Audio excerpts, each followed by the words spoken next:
Hi, I'm Miss Andie from the Alameda Free Library. Welcome again to First Chapter Friday. I am going to share with you today the first chapter of Fast Pitch by Nick Stone. This book is published by Crown Books for Young Readers, New York. Here is chapter 1 of Fast Pitch. Batter up, Fulton Firebirds. We have to win this game. Like, gotta win. No other option. I've been playing base-related ball, first tee, now soft, since the minute I could hold up a bat, just like my daddy and his daddy before him and his daddy before him. It's in my blood. And I learned the meaning of love-hate relationship in a game situation like this one. It's the bottom of the sixth, and we're up by 3, but the opposing team is at bat. Bases are loaded, 2 strikes, 2 outs. Anytime I say something is stressful, my mama rolls her eyes and says, "You're 12, Shanice. You have no idea what that word means." But this is stressful. As I drop back into my squat behind home plate, my eyes scan the field, and I inhale deep. Impossible to not notice, for me at least, how different our two teams look. While every player on mine, the Fulton Firebirds, has some shade of brown skin, all of the Stockwood Sharks girls are white, which is the case for most teams in the 12U division of the Dixie Youth Softball Association, DYSA if you're feeling fancy. Not only are we the Fulton Firebirds,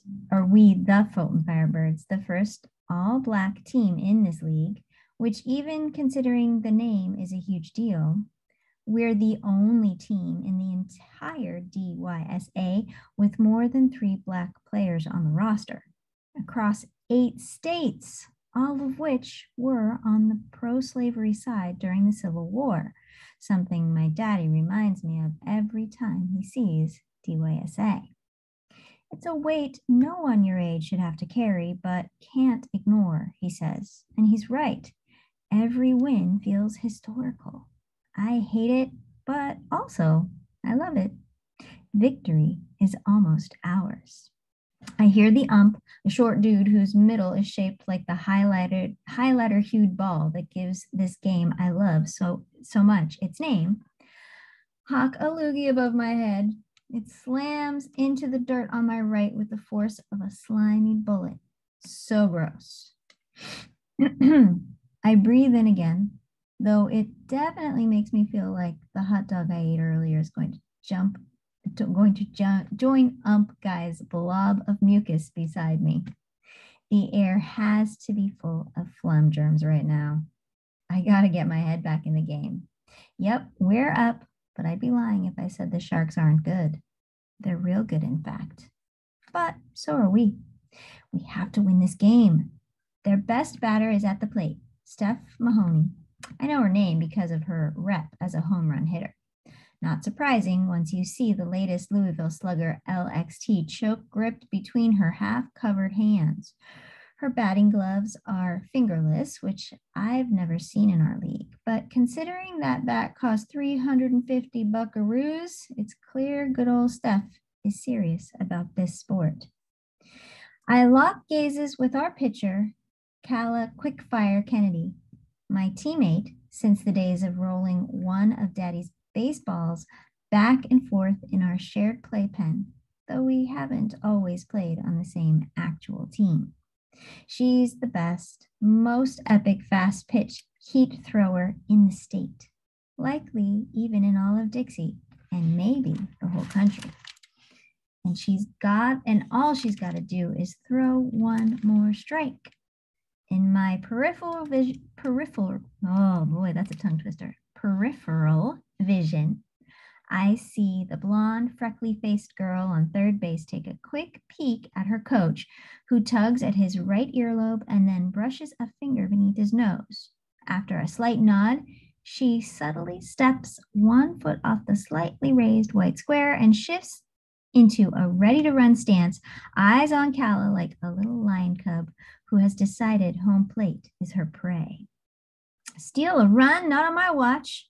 We have to win this game. I adjust my face mask with my left hand, my signal to Hennessy Lane, our go-to third base girl, and a robotics champion to boot, that the ball is coming at her fast so she can pick the runner off, which would win us the game. And within a second, Quickfire has thrown a pitch. It's wide and Steph rightly doesn't swing.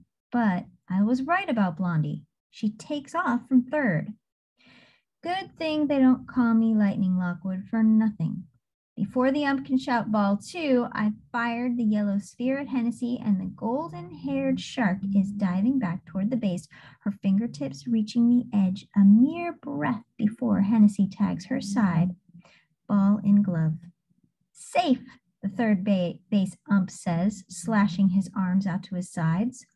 Hennessy lobs the ball back to Kella, and as the LXT batter repositions herself, I use my fingers to signal my suggested pitch. Rising curve outside edge. Kella stands center and whips her arm around quick as a camera flash. It hits my glove before I can blink. Ball three, Loogie ump barks behind me. His voice is a little phlegmy. It's like I can feel the germs raining down on my back now. All good, Kay. Kayla's mom shouts from, maybe it's Kayla. Kayla's mom shouts from the stands. Head in the game, baby. As I remove my ball from my glove to toss it back to Kayla, it feels like it's on fire. Not literally, of course, but I have no doubt Kayla feels it too. This pitch could decide the game. All she's got to do is throw one more strike. I signal for a fastball straight up the middle. Kayla lets it rip, and I position my glove and await the telltale funk and slight throb of my palm inside my glove. There's a thwack instead, followed by a different thunk, that of the Louisville slugger hitting the ground. Steph takes off running, her orangey red braid swinging as cheering explodes from the visitor stands. I shoot to my feet and yank my helmet off.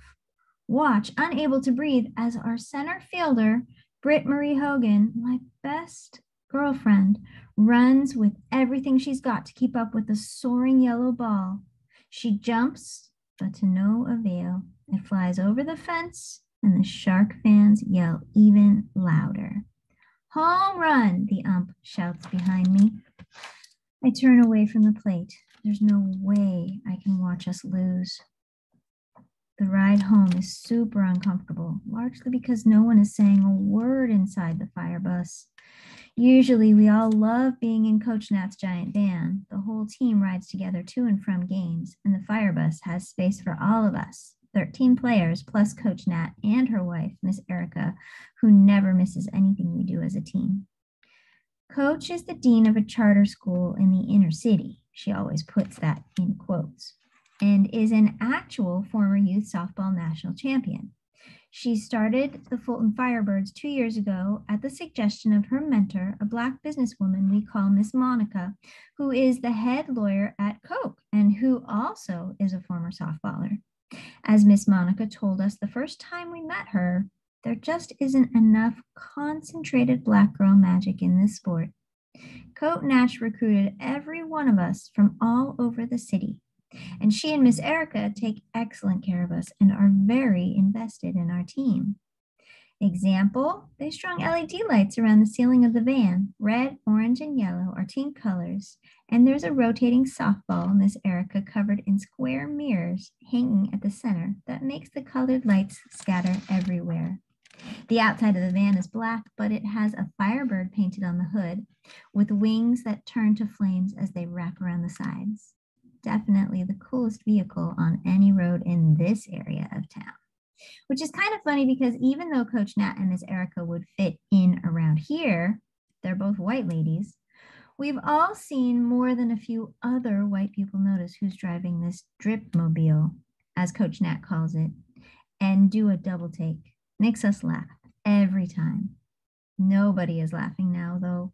On a wind day, we'd be talking and laughing and begging Miss Erica to crank up the music since Coach Nat won't. She says it'll ruin our hearing. We'd be singing and dancing, celebrating, but as we zip up the 3-lined highway, out of Sandy Salt Shaker. It's really Sandy Springs, but according to Britt Marie, in a place with so few people of color, the name should reflect the folks who live there so everyone knows. It's so quiet, I feel like I can hear the germs from Loogie Ump's spit crawling around on my skin. We stop at a red light, and I close my eyes and let my chin drop.